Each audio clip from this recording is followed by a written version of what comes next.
سلمان فارسی رضی اللہ تعالیٰ عنہ ایک شخص کے گھر میں داخل ہوا، ان کا نام ابو الدرداء ہے، ان کے گھر میں داخل ہوا۔ میری بہنوں، میری ماؤں، اگر آواز تمہارے کانوں پر پہنچ رہی ہے تو تمہارے لیے بھی یہ واقعہ نصیحت کے لیے ہے۔ بہت جلد میں بول کے ختم کر رہا ہوں۔ سلمان فارسی رضی اللہ تعالیٰ عنہ اس شخص کے گھر گئے، یعنی اپنے دوست کے گھر گئے، اور جیسے اس کے گھر میں گئے، بڑا سخی آدمی تھا، صوفی صاحب انسان تھا، صرف عبادت، صرف نماز روزہ اور کچھ نہیں۔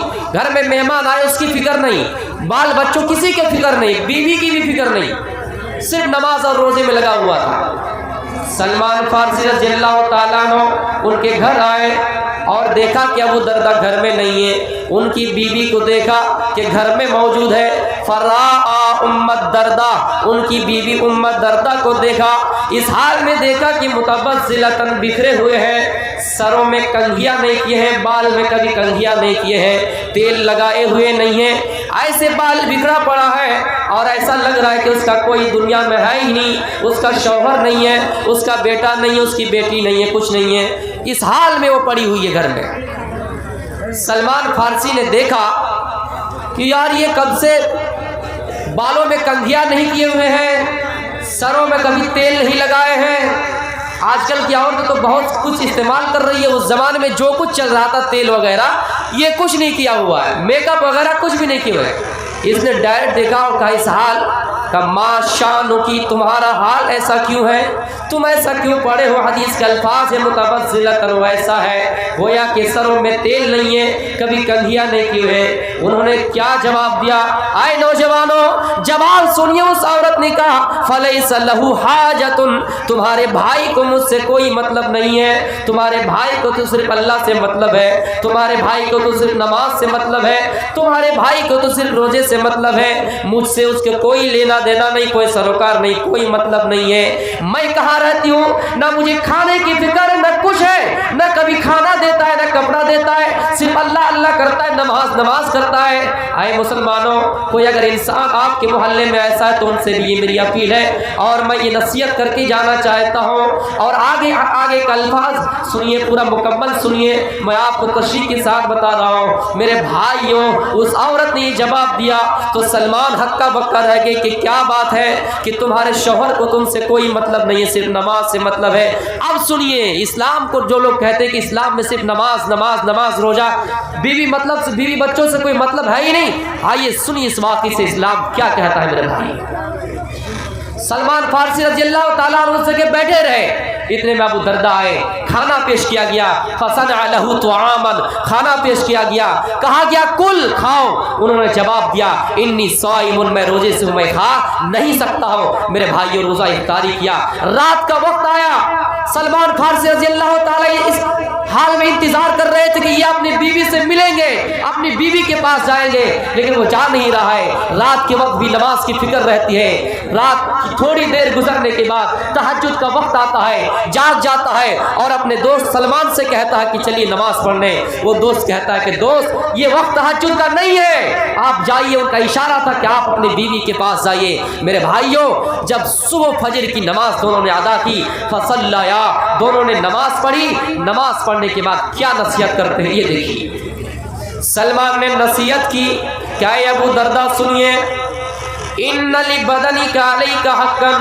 تمہارے اوپر تمہارے بدن کا حق ہے، تمہارے اوپر تمہارے جسم کا حق ہے، تمہارے اوپر تمہاری آنکھ کا حق ہے، تمہیں اپنے آنکھ کی بھی فکر کرنی ہوگی۔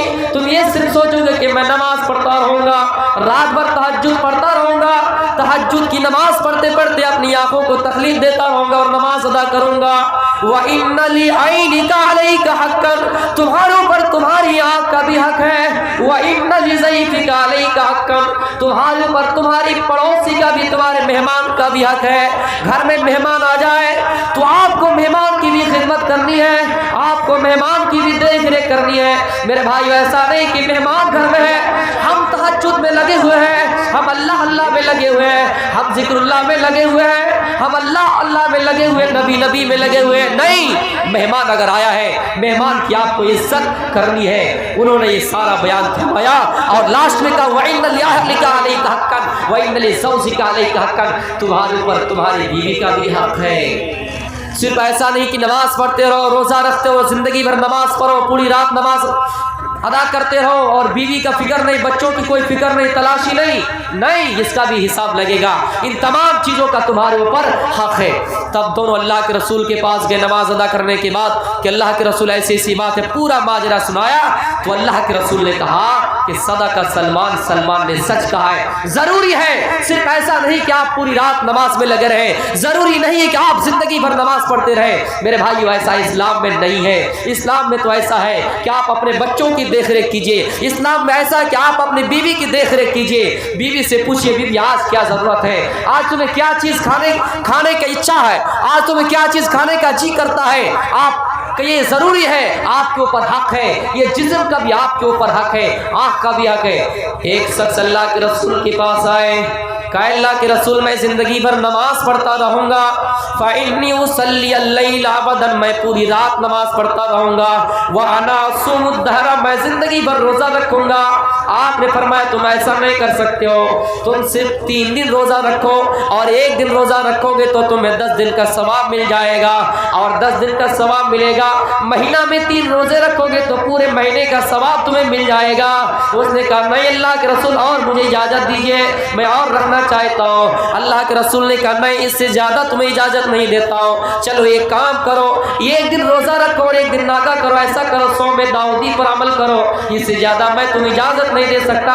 تم ایسا نہیں کر سکتے ہو کہ زندگی بھر روزہ رکھو اور اپنی بیوی کا حق ادا نہ کرو، اپنے بچوں کا حق ادا نہ کرو، ایسی بات اسلام میں نہیں ہے۔ ایسا کرنے پر اسلام آپ کو ابھارتا بھی نہیں ہے۔ میرے بھائیو اسلام نے اس طرح کا طور و طریقہ سکھلایا، اسی لیے تو اللہ فرماتا ہے لقد کان لکم فی رسول اللہ اسوۃ حسنہ، اے لوگوں ہم نے محمد الرسول اللہ صلی اللہ علیہ وسلم کو اس دنیا میں لوگوں کے لیے نمونہ بنا کر بھیج دیا ہے۔ ہم نے محمد کو رسول کو نمونہ کے لیے ہم نے لوگوں کے لیے مثال بنا کر بھیجا ہے، بیوی سے کیسے برتاؤ کرنا ہے، بیوی کے ساتھ کیسے اٹھنا ہے، بچوں کے ساتھ کیسے شفقت کرنا ہے، بڑے لوگوں کے ساتھ کیسے اٹھنا ہے۔ ان تمام چیزوں کا حل اگر کسی دھرم میں ملے گا، کسی مذہب میں ملے گا تو اسلام میں ملے گا، باقی کسی اور میں نہیں مل سکتا ہے۔ میرے بھائیوں ہر دھرم میں ہر مذہب میں شادی کی گنجائش تو ہے، 4 اور اس سے بھی زیادہ گنجائش تو ہے، لیکن طریقے الگ ہو سکتے ہیں، صورتیں الگ ہو سکتے ہیں، زیادہ کی شکلیں ہو سکتی ہیں، لیکن اسلام نے کہا کہ تمہیں برابر دینے کا حق ہے۔ اگر تم 2 شادی کرتے ہی ہو تو تمہیں برابر دینے کا حق ہے۔ میرے بھائیوں اسلام ہی وہ دھرم ہے جنہوں نے کہہ دیا کہ اسلام تمہارے لیے کمپلیٹ مذہب ہے، اسلام تمہارے لیے مکمل دھرم ہے۔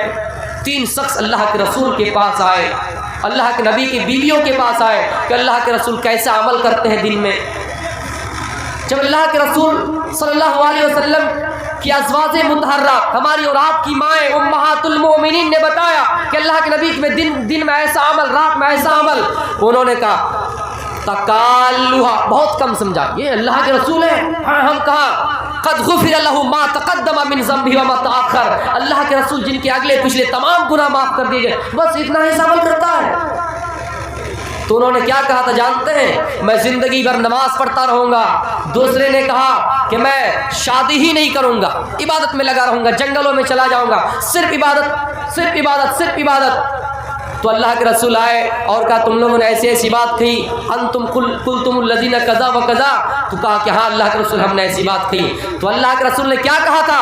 واللہ انی لاخشاکم للہ واتقاکم لہ، اے لوگو اللہ کی قسم میں تم سے زیادہ ڈرنے والا ہوں، اللہ سے تم سے زیادہ ڈرنے والا ہوں، لیکن سنو ولکنی اصوم، میں روزہ بھی رکھتا ہوں، وافطر اور افطار بھی کرتا ہوں، واتزوج میں نکاح بھی کرتا ہوں، وارقد میں سوتا بھی، واصلی اور میں نماز بھی پڑھتا ہوں۔ تو میرے بھائیوں ضروری ہے، لیکن ہم اور آپ بہت سی ایسی چیزیں ہیں ہم سمجھتے ہیں کہ نیکیاں زیادہ آئے۔ ایک واقعے کی طرف لے کر چلتے، امام بخاری نے اس واقعے کو اپنی کتاب کے اندر نقل کیا ہے۔ میرے بھائیوں ایک ایسا انسان تھا جس نے 99 انسان کو قتل کیا تھا۔ 99 انسان کو قتل کرنے کے بعد دل میں یہ ارمان جاگا، دل میں خواہش جاگی، اللہ کا خوف پیدا ہوا، تقویٰ پیدا ہوا، اور یہ سوچ پیدا ہوئی کہ اللہ میں زندگی بھر لوگوں کو مارتا رہا، لوگوں کی گردن پر چھری چلاتا رہا، ہسوے چلاتا رہا، لوگوں کی گردن پر پستول وغیرہ سے لوگوں کو مارتا رہا، لوگوں کی گردن پر وار کرتا رہا، اٹیک کرتا رہا، حملہ کرتا رہا۔ اے اللہ میں ایمان لے آنا چاہتا ہوں، اے اللہ میں مسلمان ہونا چاہتا ہوں، میرے دل میں ایمان کی مٹھاس زیادہ ہونی چاہیے۔ اس جستجو میں نکلتے کہ راستے میں کوئی عالم مل جائے، یہ بڑا سا مجمع کہاں مل جائے اور اس مجمع میں بڑے بڑے علماء بیٹھے ہوں گے، ان علماء میں سے فتویٰ پوچھ لیں گے، مسئلہ پوچھ لیں گے کہ اتنے آدمی کو قتل کرنے کے بعد کیا ہمیں جنت مل سکتی ہے یا نہیں، اللہ اپنے سائے کے نیچے مجھے جگہ دے سکتا ہے یا نہیں۔ اس جستجو میں نکلتا ہے، لوگوں سے پوچھتا ہے کہ فلاں بتاؤ کہیں ایسا عالم ہو جو ہمیں ان تمام مشکلات کا حل بتائیں گے اور ہمارے کیے ہوئے کرتوتوں کے بدولت ہمیں کیا ملے گی، کہ ہمیں جنت اور جہنم دونوں میں سے کیا ملے گی، کہ ہمیں جنت مل سکتی یا نہیں، اس چیز کی جستجو میں نکلتا ہے۔ بہت دن کے بعد ایمان جاگا، پیدا ہوا، وہ آگے گئے، لوگوں نے بتایا کہ فلاں جگہ پہ ایک راہب ہے، صوفی صاحب ہے، نمازی ہے، عبادت گزار ہے، تہجد گزار ہے، صوفی صاحب ہے، وہاں جائیے۔ وہ عالم نہیں تھا، بڑا عالم نہیں تھا۔ ایک کہاوت ہے کہ نیم حکیم خطرہ جان، نیم ملا خطرہ ایمان۔ اگر زیادہ آپ کے پاس صلاحیت نہیں ہے، تجربہ نہیں ہے اور آپ ڈاکٹری لائن میں اتر جائیں گے تو آپ مریضوں کے لیے کیا بنیں گے؟ رحمت بنیں گے کہ زحمت؟ اور کوئی اگر مفتی وہ جانتا ہی نہیں اسلام کیا ہے، ایمان کیا ہے، اور کسی کو غلط مسئلہ بتائیں گے تو ایمان خطرے میں جائے گا کہ اچھے میں جائے گا؟ تو میرے بھائیوں، نیم حکیم خطرہ جان، نیم ملا خطرہ ایمان۔ تو میرے بھائیوں، راہب کا جب پتہ بتایا، وہ شخص گئے اس کے پاس اور کہا کہ صاحب میں نے 99 انسان کو قتل کر دیا، کیا میرا گناہ معاف ہو سکتا ہے یا نہیں؟ کیا مجھے جنت مل سکتی ہے؟ اتنے لوگوں کا قاتل، اتنے لوگوں کا قتل کرنے والا انسان یہاں آیا؟ نہیں، تجھے کوئی یہاں تیرا راستہ نہیں ہے، تجھے اللہ معاف نہیں کرے گا۔ اس کو بڑا غصہ آیا کہ یار جب مجھے جنت ملے گی ہی نہیں تو تم بھی اس دنیا میں بچ کے کیا کرو گے؟ تلوار نکالی اور اس کو ہی مار دیا۔ تو میرے بھائیوں، ضروری ہے کہ آپ جب جو چیز جان لیں اسی چیز کا فتویٰ دیں، ورنہ فتویٰ مت دیجیے، ورنہ وہی حال ہوگا۔ اتخذ الناس رؤوسا جہالا، جب مولویوں کو چھوڑ کر دوسروں کو ترجیح دی جانے لگے گی، دوسروں سے فتویٰ پوچھے جانے لگیں گے تو میرے بھائی اور وہ فتویٰ دیں گے، فضلوا وضلوا، وہ خود گمراہ ہوں گے، دوسروں کو بھی گمراہ کریں گے۔ میرے بھائیوں، وہ انسان پھر دوسرے آدمی سے پوچھتا ہے کہ کیا بتاؤں، میں نے 100 انسان کو قتل کر دیا ہے، 100 انسان کو مار دیا ہے، کیا مجھے جنت ملے گی یا نہیں؟ کوئی ایسا عالم بتاؤ اس کے پاس میں چلوں۔ اس نے بتایا جاؤ، چاپی میں ایک پروگرام ہو رہا ہے، وہاں بڑے بڑے علماء کی شرکت ہے، بڑے بڑے علماء شامل ہیں، بہت مشہور و مایہ ناز خطیب وہاں پہ آئے ہوئے ہیں، وہاں پہ بہت اچھے اچھے عالم آئے ہیں، وہاں جائیے، مسئلہ پوچھئے۔ وہ انسان اس کی طرف جاتا ہے، اس جستجو میں جاتا ہے کہ کوئی رہا مل جائے، جنت جانے کا کوئی راستہ مل جائے، کوئی گنجائش مل جائے، تھوڑا سا راستہ مل جائے، وہاں جا کر فتویٰ پوچھ لوں گا۔ میرے بھائیوں، لوگوں نے ایک عالم کا راہ بتلایا، عالم کی راہ بتلائے، عالم کا راستہ دکھلایا، وہ انسان چلا جاتا ہے، جانے کے بعد آدھا راستہ طے کرتا ہے اور راستے میں ان کی موت ہو جاتی ہے، راستے ہی میں موت آ جاتی ہے۔ آئے لوگوں، ہم اور آپ یہ سوچتے ہیں کہ ہماری نیکیاں کہاں چلی جاتی ہے، ہمارا گناہ مٹنے والا نہیں ہے، ہم اتنے گنہگار ہیں، ہم اتنے بڑے پاپی ہیں، اللہ ہمارے گناہ کو معاف کرے گا یا نہیں؟ سنیے میرے بھائیوں، وہ انسان اس راہ میں اور اس نیت کے ساتھ اس جستجو سے نکلتے ہیں کہ اچھا عالم مل جائے، ہم وہاں دین کی باتیں سیکھ کر ایمان لے آئے، اللہ پر بھروسہ کریں، توکل علی اللہ، اللہ پر یقین رکھیں اور ایمان والے بن جائیں۔ میرے بھائیوں، آدھا راستہ ہی طے کیا تھا، آدھا راستہ ہی کراس کیا تھا، کٹیہار ہی پہنچ پایا تھا، راستے میں ملک الموت ان کے پاس آ جاتے ہیں اور ان کی موت ہو جاتی ہے۔ میرے بھائیوں، جب موت ہو جاتی ہے، جو انسان کی دنیا میں جب موت ہو جاتی ہے، دو طرح کا فرشتہ آتا ہے، اگر نیک ہو تو رحمت کا فرشتہ ان کے پاس آئے گا، اگر گنہگار ہو تو زحمت کا فرشتہ ان کے پاس آئے گا، عذاب کا فرشتہ ان کے پاس آئے گا۔ عذاب کا فرشتہ بھی اس جگہ پہ آیا اور رحمت کا فرشتہ بھی آیا،